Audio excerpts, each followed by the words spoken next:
Welcome back. Welcome to a final debate of a Delta Trends Day 2024. And the debate is around the topic sustainable finance and investments, future threats and opportunities.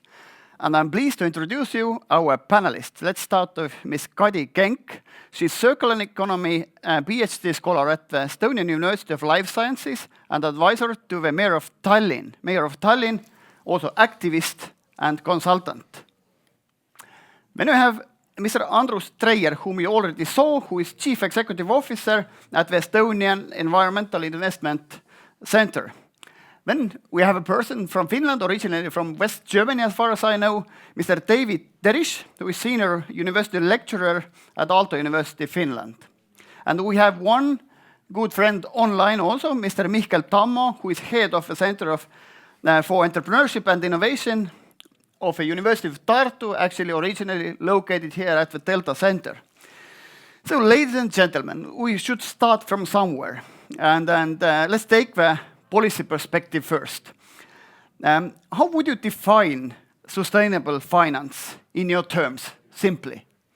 What is sustainable in terms of financing, investments, and investing?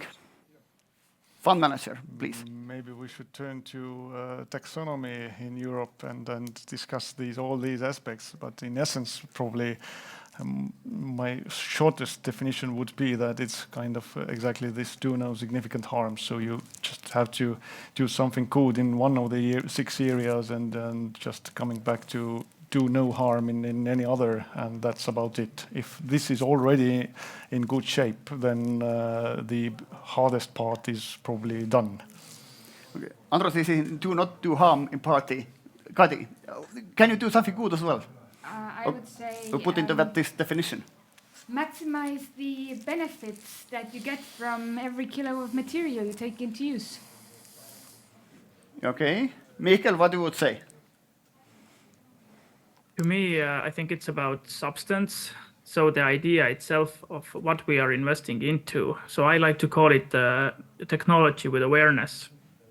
When you invest into something that is sustainable, you take a look at what kind of a good comes out of it. And that's where we should begin from my point of view. And David, what do you think about how you would define sustainable in terms of investing and investments? Yeah, I think I would also take this into a generational perspective, that you shouldn't take more than you give in the end. And then we should allocate our investments with this kind of mantra, that money flows to purposes which don't take more from the future generations after us. But do you have a kind of common understanding of what this definition across the globe, across different generations, or do we have totally different perspectives in it? I think there are many different interpretations, but I think you can just take the most basic one. Like, you shouldn't deplete something that won't come back, right? You shouldn't lock the whole forest and then build a city on it or something like this. You should always try to make sure that the things you take are somehow coming back and are there to enjoy for the future. And that should be in some ways part of the purpose of the business. Because if you think of the value of a business, it kind of relies on infinity, right? Like in terms of calculation. So you don't want to, also from the pure sense of what the value of a business is, take away its basis 10, 20, 30 years from now. The reason why I was asking it was that it's a technical word. I mean, first of all, it's another word, just 3 letters meaning something. And if we go out from that building and people are walking between the Delta Center and the Mother River here, if we would ask these people what ESG means, nobody of them would know, and even if somebody knows, I mean, the answers will be different. And my kind of claim would be that if we really want that everybody is kind of following the mission, not just Tallinn and the big corporations, but everybody, we need some sort of kind of 10 commandments, like in the Bible, for example. But everybody will understand, okay, these are basic 10 rules, but if you kind of follow these, you have done 80% of work, full stop. But everybody really understands it. How much education do you have? What's the area of profession where you work? And everybody probably understands the thing similarly. I kind of feel that today it's kind of messy. Yes, some sort of environmental responsibilities behind it, but we need to run towards the simplicity if we really want to do it like mainstream. Yes, please, Mihkel. Well, I have this understanding that we are currently going through this decade of change when we look at this sustainable worldview or understanding of what it means. So looking at this from that perspective, I think we're at 40%. This is where we are at 4 years out of 10. So it's totally normal if you look at how change work to still be debating currently how we should concretely define it. But as we are now entering kind of the regulations era of sustainability, then I would say that it's getting more and more like a common sense and common knowledge of what it means in general terms. But the importance of ESG versus other existential risks in Europe and globally. I mean, we have Russian war in Ukraine in Europe, basically. We have different social challenges. We have inflation. We have poverty. We have endless numbers of global problems. And now we have this ESG. Is it the most important, or are these other problems running it out? It depends where you ask. I mean, if you go to Ukraine and say that, I mean, you should do something about ESG, they will simply not do it, and it's understandable. But in general, in a more broader kind of perspective, I would say that you at least have to think through what kind of implications ESG and all the other matters having on your business. And without doing that, similar to, for example, AI strategies and things like that, of course, you have to think it through. Maybe it doesn't impact some of the businesses. If we think about very small businesses, kind of service company just in the corner on the street, then there might be, maybe they are not worried about the flooding and things like that. But it really depends. If it's kind of bigger business, of course, you need to have some kind of answer that to any of the investor, basically, that yes, we have thought it through. This is what is considered important, and these aspects are not so important. So it really much depends on conditions. I could not understand how you could even decouple all the crises that you just listed from the concept of ESG. Everything you say about poverty or a war, it's about, are there no human beings involved in any of these crises, and why were they there? Are there no environmental resources? It's all about the resources. It's all about the access to resources, and that's what we're talking about. The environment that we are assessing in the ESG reporting also is about the same things. And then for us, it's about, do you support the kind of business that happens in countries where, and then it's all about what kind of resources you enable to produce with your business interactions, what kind of human conditions are you putting people to live in and work in when you supply or trade with certain partners. They're all interconnected. There's no such thing as there is ESG and then there is a war and poverty somewhere. It's all about the ESG just gives you a framework how to describe how much you are involved with one or the other crisis, whether you are causing it or you are not involved, which makes it like, great, you're good to go. You're green and safe and human friendly. And then you have a corporate bottom line in your profit and loss account, and there is green or red. And you Andrus well said that, I mean, there was a possibility to transfer problems to other companies and be clean yourself. Do you think that big corporations are they transforming these problems continuously to countries with weaker institutions? We have a question. Or they are more polite also in these countries which are not that developed as Europe, which is forcing you to fulfill the criteria of ESG. Well, this is of course one of the big questions regarding the global south and global north. In essence, that we should not put all the negative impacts to the southern and kind of indigenous people, for example, etc., etc. So.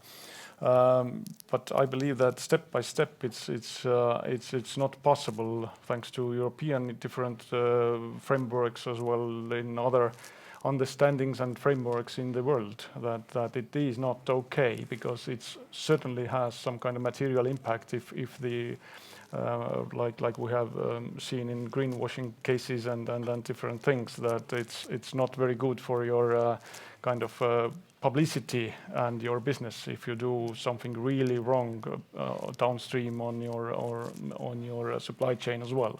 So I would say that it's not so big question, at least for bigger corporations. But if you ask if everything is changed already today or maybe tomorrow, then no, it goes by step by step because of the kind of business reasoning. So I mean, you cannot simply do all the changes at once. Basically, transparency helps, I guess, in this perspective.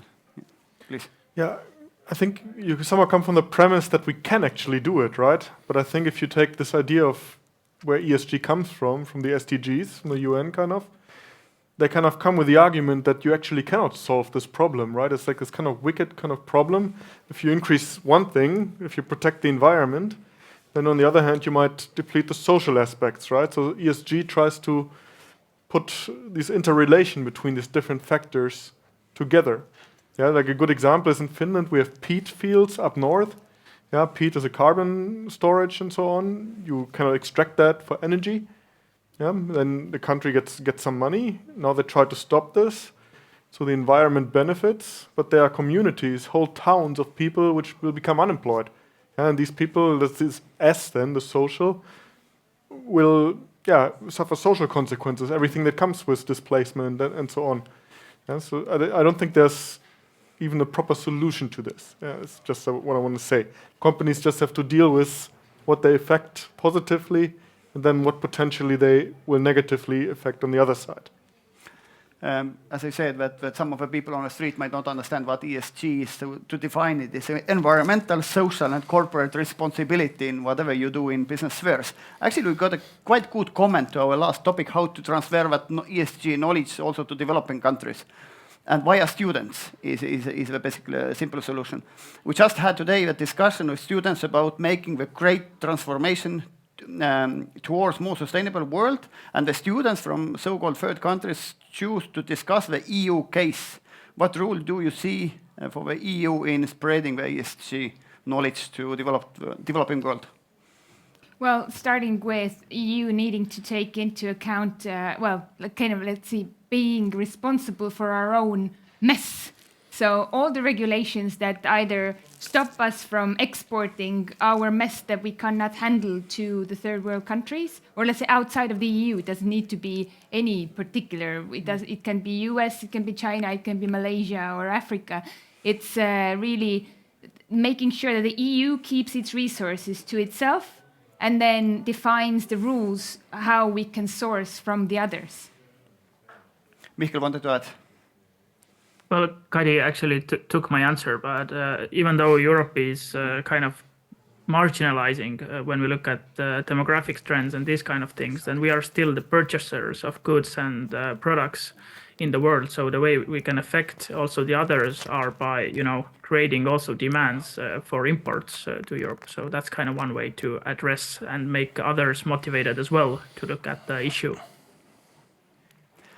Okay, let's maybe just to add that this is something even Europe, not Estonia, but even not European level, we cannot act on its own.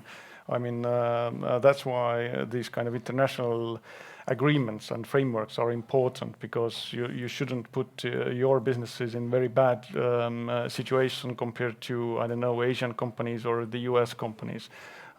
Basically, for example, we were looking into the VCM market, the voluntary carbon market, and we tried to introduce some kind of rules, basic rules, like you said, that really simple rules like additionality and some other things in carbon projects. And we actually could not do it because the international agreements were not there. So whatever we issue, there is always an issue of possible greenwashing, etc., etc. So what happened to Verra, for example, I mean, if there is no clear frameworks in place, it's very hard to act on a specific region, state, or not to mention business level. Okay, let's go to the investors' perspectives. Thank you. As we heard from the Peter Kopper's speech, when the US or shareholders in the US tend to prioritize value growth compared to improving a world mission. Can you really push the corporations and the investors to only improve the world compared to basically adding value to shareholder capital? And is that movement, which is currently happening in the US, moving to Europe as well? But investors are not that much focusing on ESG, but about profitability of investments. Please focus on profitability. Let's just take Estonia. We have Europe's one of the lowest added value per kilogram of material. we are not achieving that much with our current economic models and business models. So it's when you take whatever one glass and see how much money can you earn with just by servicing this one material, then the question is, are we able to actually monetize the value we already have versus just constantly leaving money to other markets and then giving high value products away to other markets again, just being the processors in this, just being labor basically, not doing much, not adding value. We are not doing much currently with the materials that we have in our at our own hands in order to, while we take the most benefit out of the products we've already produced, not creating environmental damage and not putting certain social groups into unequal conditions. No, basically what you're saying is how to get more productivity out from what we do anyhow do, how to get more out from the value chain of resources what we are anyhow utilizing. Exactly. Every product has its highest value as a product. But by having products that become waste faster and faster constantly, then we are obviously not taking advantage of the capacity that we have. So basically, it's really about, yes, please earn more money with the things you produce. So make sure that the stuff you produce is even good quality enough to give you that profit. Basically, Peter Kopper said us that ESG is more or less dead, but now we got a comment and are we too slow in pushing ESG principles globally? Are we too slow? I mean, you cannot push it. I mean, it's so big confusion and mess around the topic that if you push it to one certain direction, it will certainly have some implications in different ways. So these kind of processes cannot really pushed very hard. But in principle, of course, like biodiversity is a good example. What happened to COP in Venezuela? Then they could not make agreement because there were conflicting interests in all the topics. So there are limitations to be practical, to think practically. So you cannot overjump very quickly into something which is kind of, in principle, changing some kind of systems. It simply doesn't work. Please, Mihkel. Well, I would dare to object a bit. I think we are definitely too slow. I think when industrial revolution could have been like first big transfer for humankind, then this sustainability movement will be the second one. But I do agree that this will come together from different steps. We first need to, support new solutions, new technologies. Then we need to scale them up. At the same time, we need to kind of weaken the governing system that is supporting the old ways of doing things. So we need to tilt the playground towards the new technologies. So this definitely is like a very complex process, society-wise. So it's not going to be easy, but we definitely need to add speed, is my personal opinion, to this all. If you're talking about these sustainable investments, might we miscalculate risks while we invest? Because sustainability issues quite often are somehow subsidy linked, and if some subsidies are taken away, then what happens to that business, etc. So if at the fund level, for example, you are investing and looking at these sustainability issues, and something changes in the world, in a political structure, for example, how you would solve that problem? Regarding subsidy, it's rather easy because you get subsidy to do something, and if you do that, that's okay. Nobody is kind of asking to give it back. So I would say that it's not in that much a problem.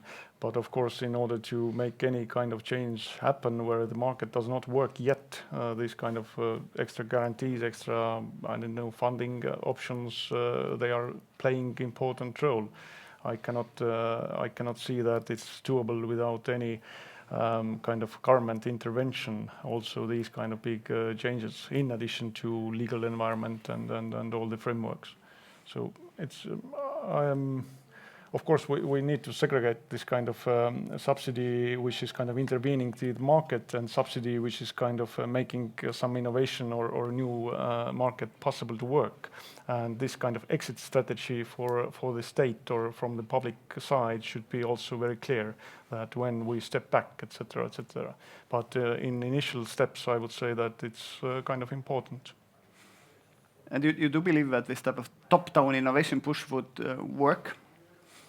Normally you have a science push or you have like, I don't know, market pull for new innovation solutions. Are governments smart enough to push? Of course, I mean, at Apple, I mean, Steve Jobs said that don't ask clients, we don't know what we want.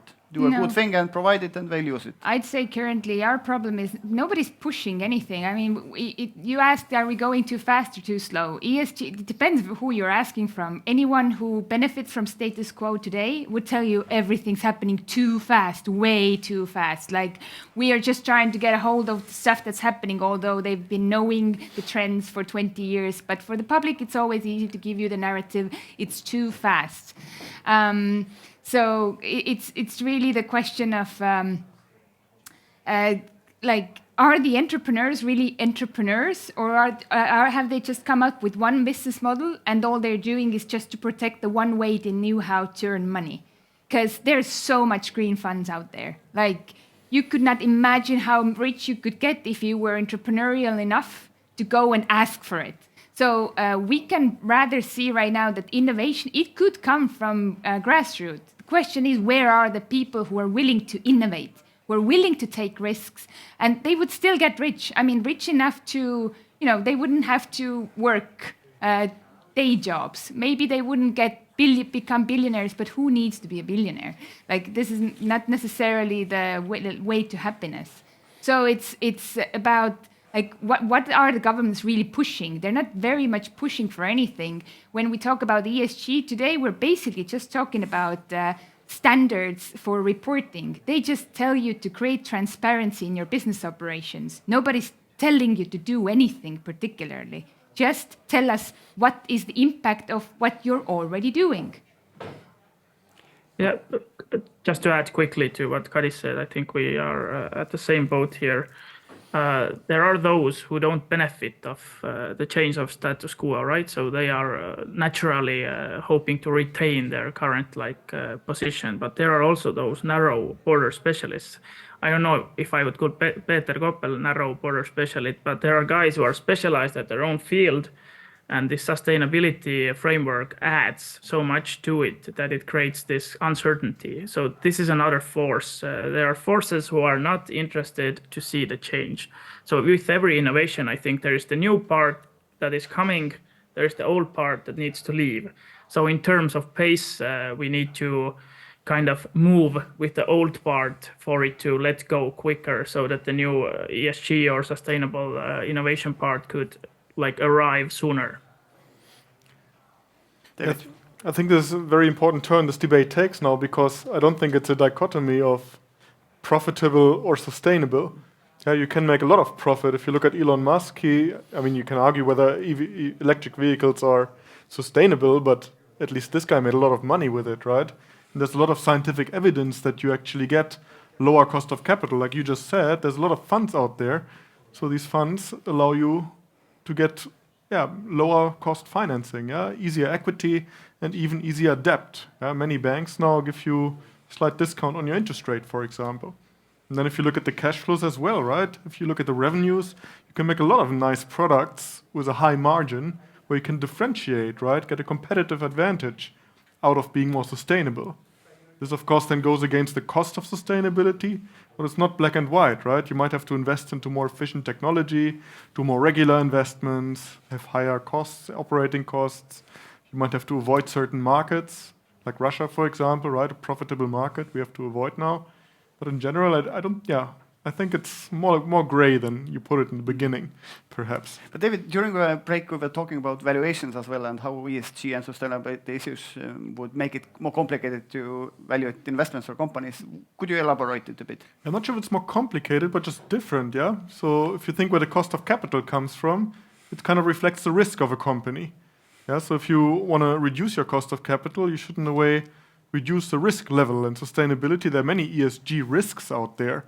Be it legal fines on the one hand, but even environmental exposure. If you're now in some US areas, which are more in the hurricane-exposed areas, there your capital becomes extremely expensive. Nobody wants to give you capital for reasonable returns anymore. You have to move your factories and things like this. On the other hand, the cash flows maybe become less predictable, because a traditional investment is you invest today, right? and then you reap the benefits in the future. But quite often you see nowadays that companies invest today, reap benefits, and then they have to invest again in the future some arbitrary amount, for example, cleaning up the environmental damage or solving the social problems they leave behind, these kind of things. So in this sense, it complicates the whole investment calculation, if you will, a little bit.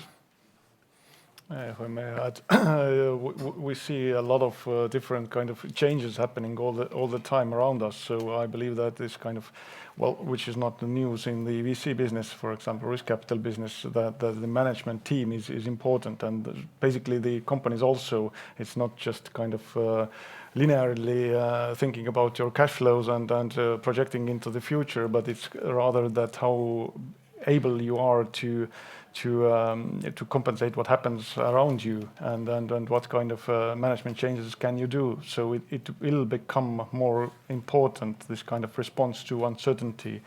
And for example, it was kind of interesting that in Estonia not too many companies are kind of using scenario-based analysis, for example, etc., which was created by Shell in 1970s, I guess.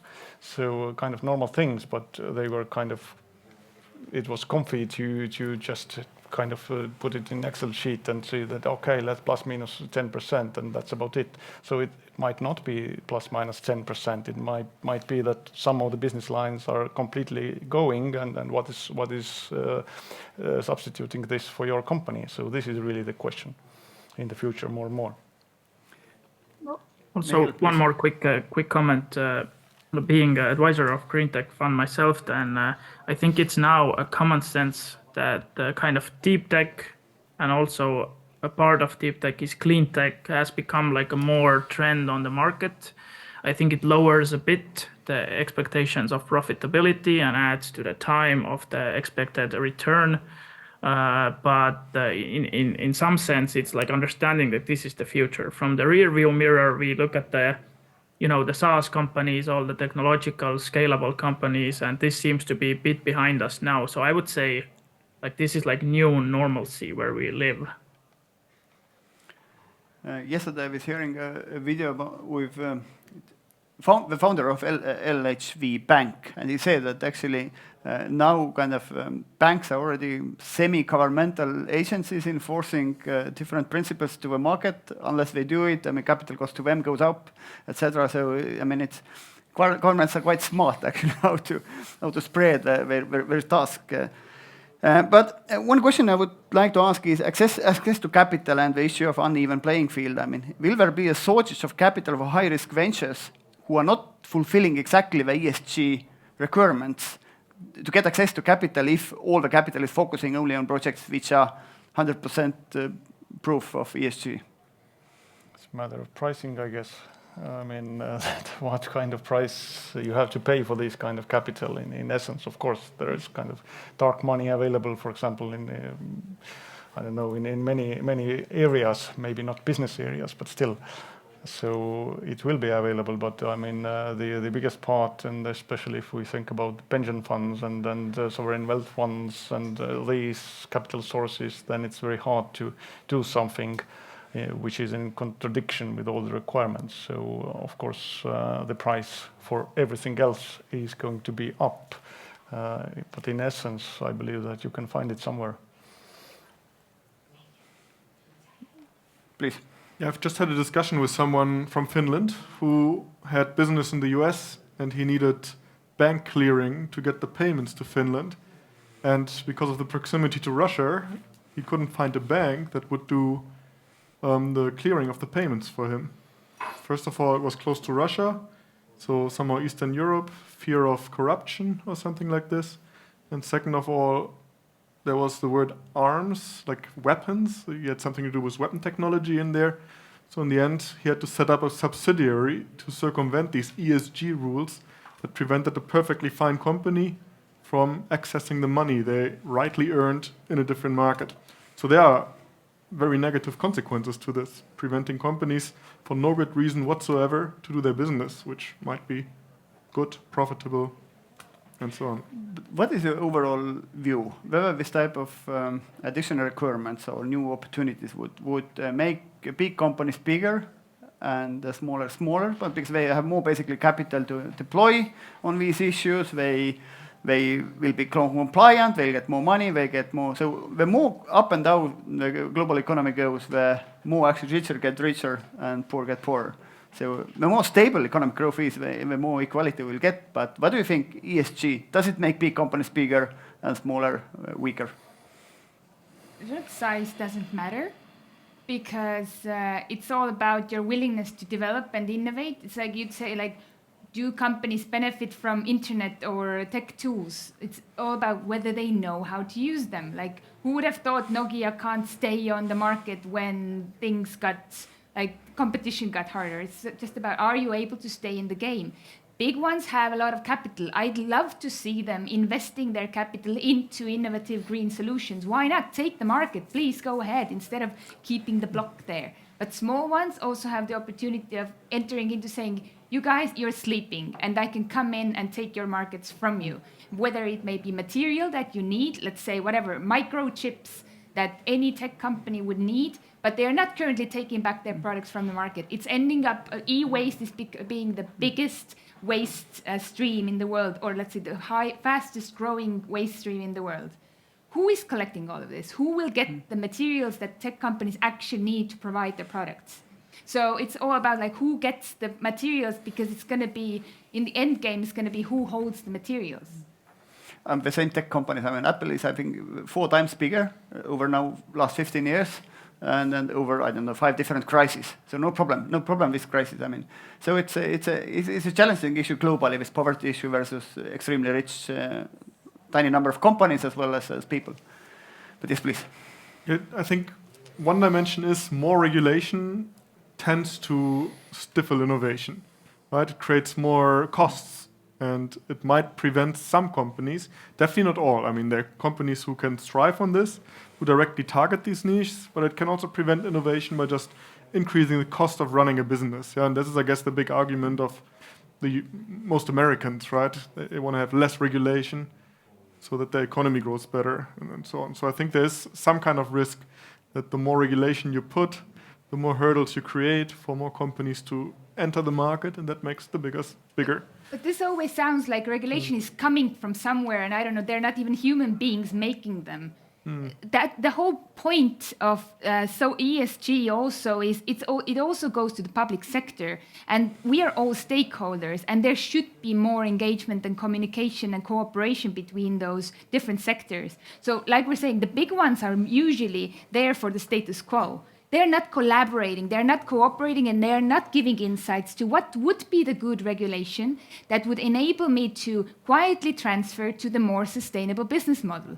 Businesses are not asking themselves the question, like, what will be my future sustainable business model? Because they're trying to avoid the question at all. Mihkel, you want to comment? Yeah, please, Mihkel. Yeah, so I think the answer is yes and no, and it has been covered already. Firstly, I think this sustainability movement will reboot the whole competitive landscape, like did, I would say, invention of internet or industrial revolution, where we got the electricity and combustion engine and these kind of things. Similarly, everything will be changed on the market once more due to sustainability. So this firsthand gives opportunity for small companies who are more agile, more swift on innovation, for sure.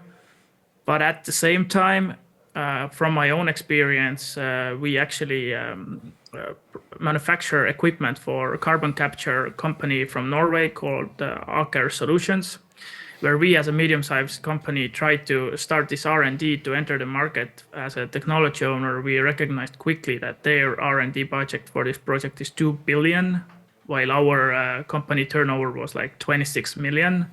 So in that case, still the large companies hold advantage, but as they are like big vessels, hard to turn around, if they don't look to the right direction, as Kadi said, then small ones definitely have the advantage. But I want to add, do we have like the double standards as well globally in terms of, I mean, for example, the COP29 Environmental or Climate Change Conference taking place in Azerbaijan, Baku. I mean, football World Championships take place in oil countries. Olympic Games taking place in countries which are top-down led, not democracies. Do we have double standards, or would we like to improve these countries by putting these events into these countries and hope that these values of these events would go on? I mean, Olympic freedom and sport events in Russia previously, etc. Olympic peace, which is a basic fundamental of the Olympic Games, and we see where Olympic Games are taking place. Do we have double standards, and how do we avoid them? It's a big question, I would say. In a way, yes, we have double standards, but it's not black and white, as you can understand. So on the long run, and especially we are maybe in Western world, we are not used to play this kind of very long-term game compared to Asian countries, for example, China. Then of course they understand it clearly that you cannot turn it like immediately to some totally new direction. I mean, in some of the countries, the social standard is certainly something different what we are used to in the Europe or in the US. So it's so and so. I would say that we have to push our standards if we believe they are correct, but you cannot push it too eagerly, because otherwise you will get too big tensions between the regions or the countries. So I don't know. There is no clear answer, to be honest. Mihkel, you had a comment about it. Well, I think that geopolitics will always lag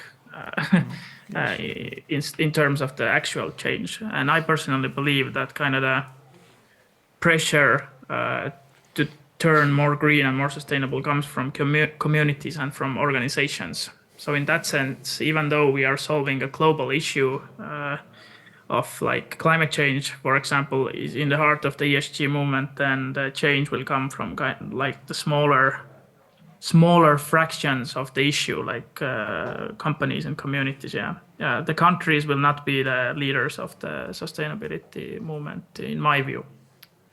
Okay, we have about 5-6 minutes left to the finish of the panel. Let's move to procurement aspects or buying aspects. I mean, Kadi, you are working for the city of Tallinn and advising them. Can city as buyer influence what's provided publicly? And are these buyers smart enough to procure this type of ESG-wise things, solutions, products? And are the producers wise enough to provide these type of services and products to the city government?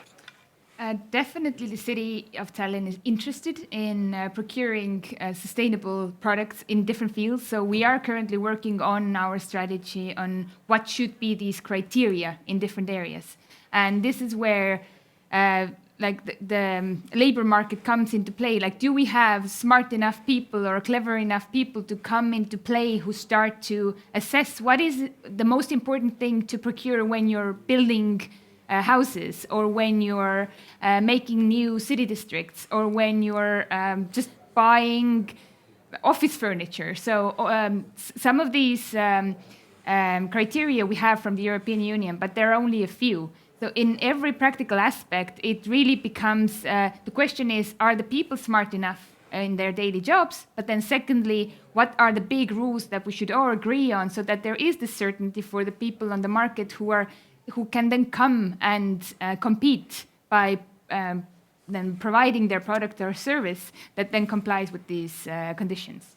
And are these clients providers smart enough currently, or should there be improvements? And this is where we need to have this dialogue of what are they able to do and what would they be able to do if we procure this and that. So it is about dialogue. You can't work in silos and be afraid, oh my God, maybe this is corruption. No, well, it's going to have to be like constant communication, and then also sometimes setting standards that you're saying we are anticipating for you to come up with the solution. But what about ESG in the city government of Tallinn? Is it only about services and products it's buying, or is it about services it is providing as well? I mean, corporate social responsibility, and then time spent by companies to get this type of building permits of things. Is this responsibility from that perspective as well developing? The current city governance with the current mayor that I am happy to work for is very strongly looking at donut economy strategy as the basis of how do we govern our city. What are the kind of social benefits we provide to our citizens, and what kind of environment we're providing for them to live a happy life in the city. And successful as well, Of course. as businesses. Of course, because we cannot be sustainable if our people are not able to. Why I'm asking, create all the added detailed value. plannings and things which are taking time, this is also social cost. And if we can reduce that, then we are compliant with ESG, I would say. Of course.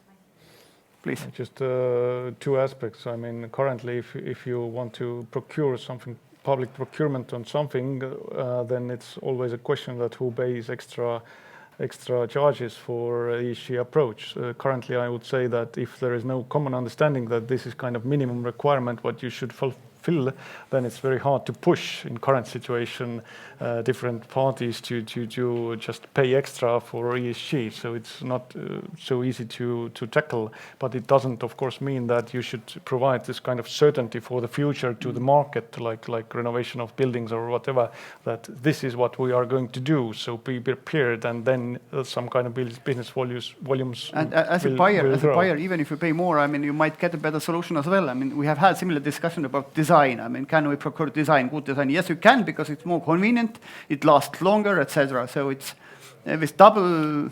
You have to figure out how to look. If you only look at price, then it's a problem. No, but what kind of problem? We started from what do the investors get? They get more money. If something costs more, it means somebody earns more. Now the issue is we want those to earn more who offer you more green products. But of course, you mentioned the kind of longevity of the investment. So if you pay like instead of 100 and 1,000 euros, let's say, for something which lasts instead of 1 year, it lasts 10 years.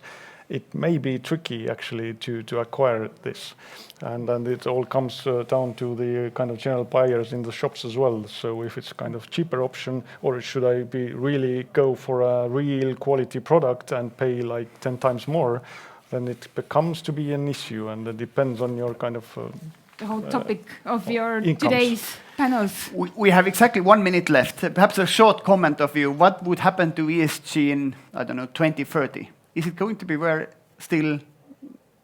What will happen in about, 5-10 years? Please, Mihkel first.